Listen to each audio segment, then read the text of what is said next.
Hello and welcome back to Data-Driven Methods in Dynamical Systems. And today is the start of Approximation Week. So today I'm going to talk to you about polynomial approximation. Now, polynomial approximation is something that goes back to the earliest history of mathematics, where we use linear functions or quadratic functions in order to get estimates on certain quantities.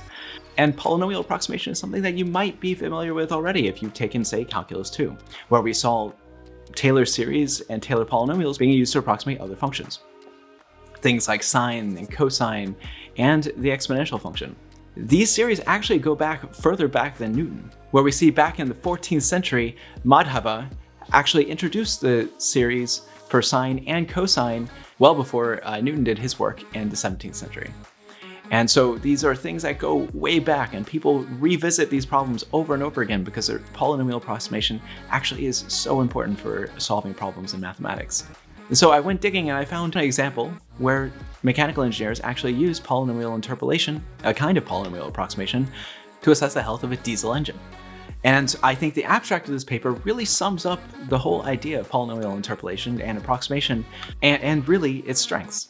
So this is the article, Application of the Polynomial Interpolation Method for Determining Performance Characteristics of a Diesel Engine.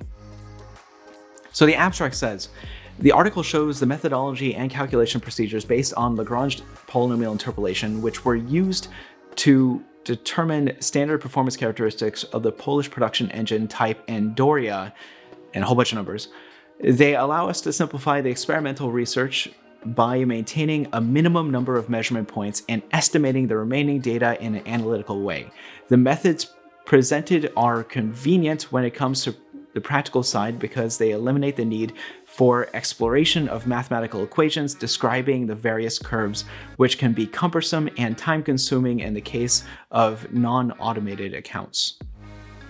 So what they're saying is that polynomial interpolation allows them to construct a model of the system where they don't have to start from first principles. And so this gives them what we call a data-driven model for their system. And this might be the first time I've said that. And that is really kind of the point of this class that we're building up to. Now, this paper itself applies very standard methods in polynomial interpolation. They claim they use Lagrange interpolating polynomials, but they describe everything through what's called Eichen's method, which is really similar to what is called Newton interpolating polynomials. So the real truth is that they use interpolating polynomials, and that's fine. One thing I want to warn you about is that you can take approximation too far. If you don't get a good enough approximation, it can give you bad results for your system. For instance, the Challenger explosion, which was a tragedy that happened back in around 1988, resulted from a linear approximation of the O-ring's resistance to cold. It turns out that when you get down to freezing temperatures, it becomes a very nonlinear problem. But the engineers and scientists that were doing all the tests for these O-rings in extreme environments really only tested it in a small region far away from freezing temperatures, and then they extrapolated from there.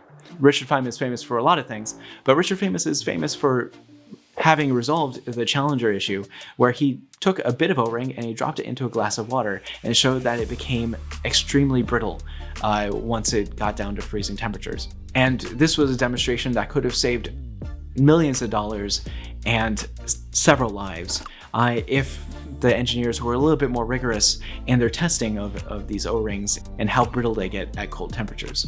So the takeaway here is that we want to do polynomial approximation, and we want to be able to come up with some sort of guarantees that will tell us when we get good approximations and how far we can actually trust these.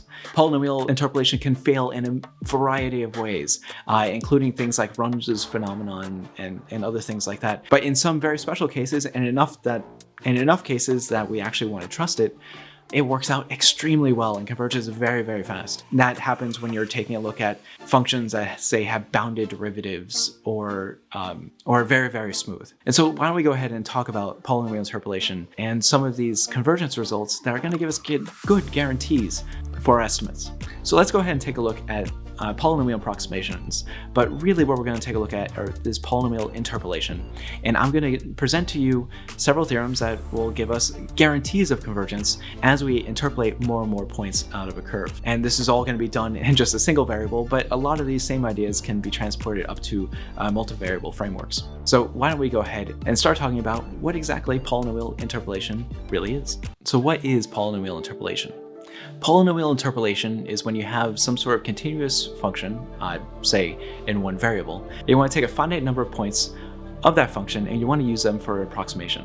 Now there's a bunch of ways you can do this. You can use what are called Bernstein Polynomials, which will sort of fit a sort of approximation close to your curve. Or you can use, say, Taylor series and you try to get an approximation of higher order derivatives and try to use that. But interpolation is where you insist on having exact match at these interpolation points.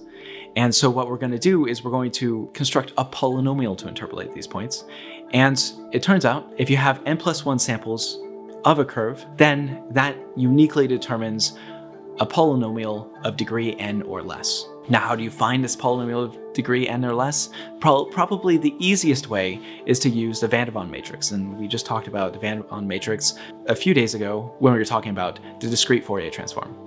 Now, in this case, we're not talking about sinusoids, we're talking about polynomials. But polynomials are really a finite sum of monomials with coefficients attached to them. So we can turn this into a linear algebra problem.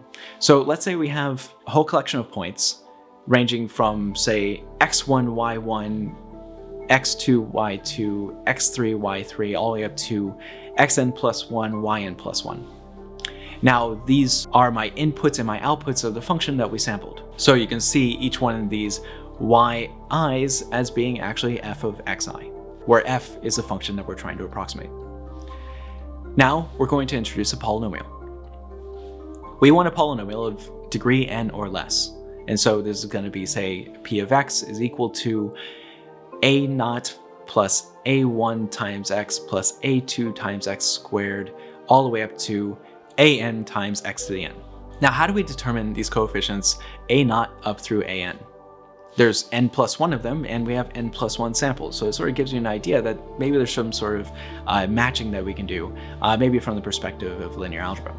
And there actually is. What we can do is we can go ahead and evaluate this polynomial at each of these points. Say, evaluate the polynomial at x1. This is going to give us p of x1, and if we wanted it to match the output that we got from the function, then this should be equal to y of 1.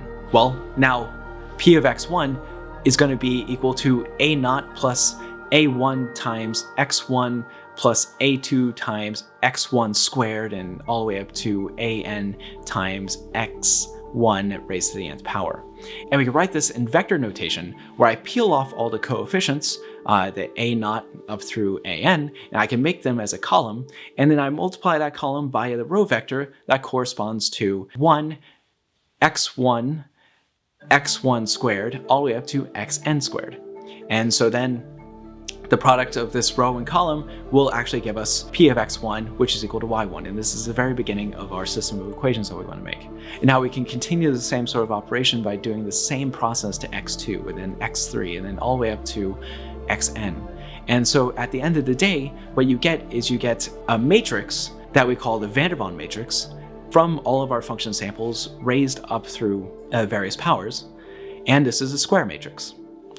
This square matrix is multiplied by our vector of coefficients, and this is equal to a vector of our outputs. Now, what's interesting is that the determinant of this matrix can be written as a product of the difference between these individual samples.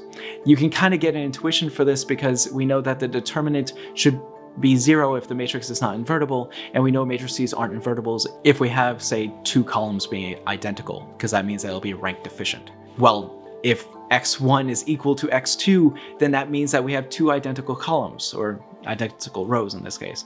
And so that means that the matrix is rank deficient, and that means that it's not invertible, which means that the determinant would be 0 if x1 was equal to x2. And so you get this x1 minus x2 factor out of the determinant of the matrix.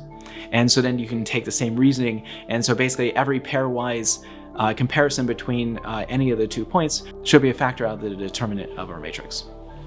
So as long as the individual sample points are unique, we can uniquely determine the coefficients a0 up through an just by inverting this matrix. And this is the Vandermonde approach to polynomial interpolation. Now, if you do a Google search on polynomial interpolation, you'll find all sorts of things, and probably the first thing you'll run into are Lagrange interpolating polynomials. These are polynomials that are made to be 1 at each one of the sample points and 0 at all the other ones. And just by using this notion, you can go ahead and determine exactly their form as a product in the numerator divided by the product in the denominator. But there's nothing really special about these other than their convenient notation. Remember, I said that the interpolating polynomial for those points is going to be uniquely defined, which means that if you interpolate using Lagrange interpolating polynomials versus the Vandermonde approach, they'll end up giving you exactly the same answers. There's also another very convenient notation, and this comes from Newton's divided differences and Newton's interpolating polynomials, which again are exactly the same polynomials. And these Newton interpolating polynomials actually give you a different sort of advantage if you're doing all this interpolating by hand. It turns out that if you've already done a polynomial interpolation on 3 points and you want to add another one, well, if you're doing it the Vandermonde method, you have to start from scratch and make that matrix again and then do the inversion. Same thing with the Lagrange interpolating polynomials. The Newton's divided differences approach to interpolating polynomials actually allows you to add a new point after you've already done all the other ones. And so if you're doing this all by hand, it might be a little bit more computationally convenient for a human in order to come up with a polynomial interpolation. So with all of those said, that's 3 different methods for a polynomial interpolation, but it's 3 different methods that gets you exactly the same polynomial. So how can we tell how good of an approximation we're getting out of this polynomial interpolation? And this is going to involve some clever trickery with using Rolle's theorem, or really the mean value theorem, and a whole bunch of derivatives. So we need to figure out exactly what we mean when we say that we want the error committed by a polynomial interpolation be as small as possible. Or at least we want to figure out a bound on this polynomial error. So what I'm looking for is, we know that at the interpolation sites, we're going to have precise matching of our original function because this is an interpolation scheme. And so what we're going to do is we're going to look at all the other points, and we're going to stick to a finite interval, say 0 to 1 or a to b. And inside of there, we're going to select a single point, say x. We're going to choose x to be not one of these interpolation points because we know we have an exact matching there. So at this one point that's not an interpolation point, we're going to be looking to see how bad of an approximation we get, or how good, depending on if you're a glass half full sort of person. And in order to do that, we need to define what is called a remainder function, or a residual, or whatever you want to call it. It's just going to be labeled Rn, n corresponding to the degree of the polynomial that we're looking at. So Rn of x is going to be defined as f of x, which was our original function that we're trying to sample, minus p of x, or pn of x, if you want to consider in the degree of the polynomial. So the idea is that we're trying to find a bound on this residual. And so in order to do that, we need to make up a new function, and this is going to be an auxiliary function I'm going to call y of t. Y of t is going to be equal to r of t minus r of x divided by some function w of x times w of t, where w is equal to the product of t minus xi, where I ranges from 1 up to n plus 1, where all these x's are actually our samples.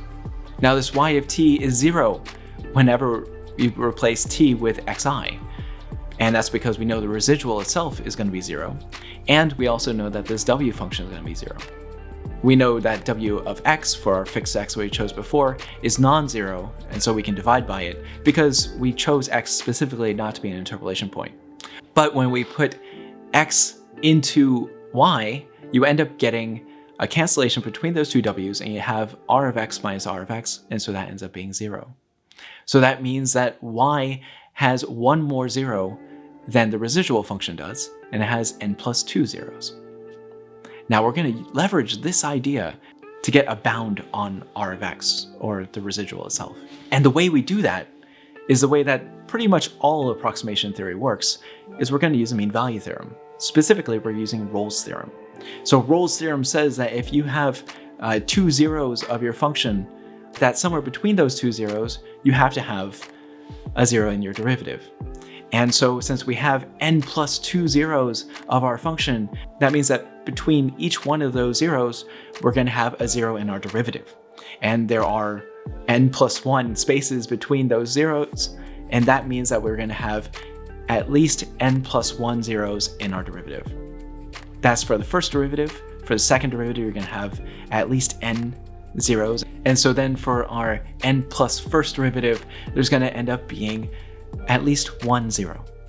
And let's call that 0c.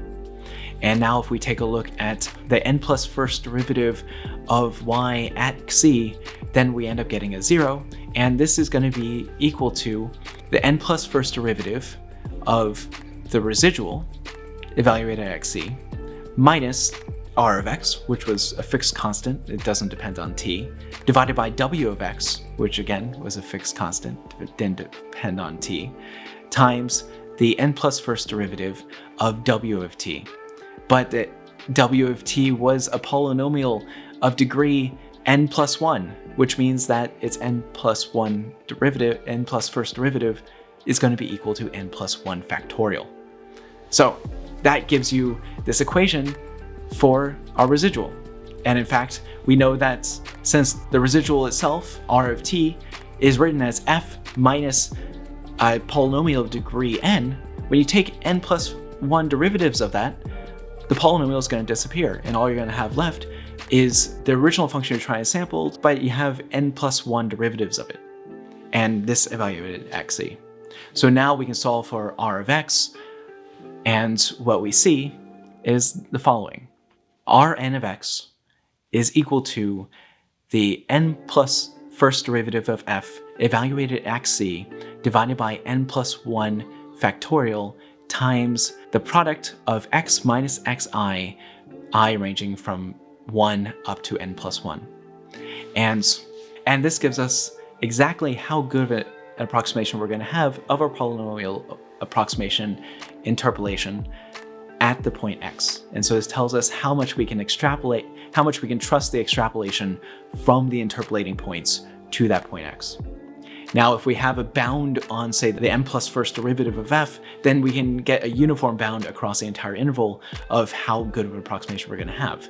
And what it really comes down to at the end of the day is that we need to arrest the size of x minus xi. Now, if we can't get control of the size of that quantity, we end up getting some really bad interpolation, and this is called Runge's phenomenon. And you can get that by interpolating, and you can see what happens when you try to interpolate Runge's function, which is 1 over, I think, x squared minus 25, or x squared plus 25. And when you try to interpolate that, you end up getting really, really bad points. So if you want to improve that approximation, then you want to choose those particular interpolating sites to be Chebyshev nodes instead of maybe uniformly spaced points. In practice, you usually don't get that sort of option, and you have to use uniformly spaced points because you're getting this from some sort of system that you're sampling. But if you do have the luxury of selecting your points, you should definitely use the Chebyshev nodes. So hopefully now you understand how far you can trust these things, and you won't make the same mistake that NASA engineers made and blow up a space shuttle. Okay, so thank you for watching, and if you want to see all this stuff being implemented in MATLAB, I have a bunch of videos that I'll link to at the end. And we're going to continue on with Approximation Week next time, where I talk about splines and spline approximations, how to choose knots and how to approximate with B-splines. Then we're going to get into kriging, which is something that gets used a lot in geosciences and hydrology, and we'll learn how to do some modern-day dowsing. So please stay tuned, subscribe, and I'll see you next time.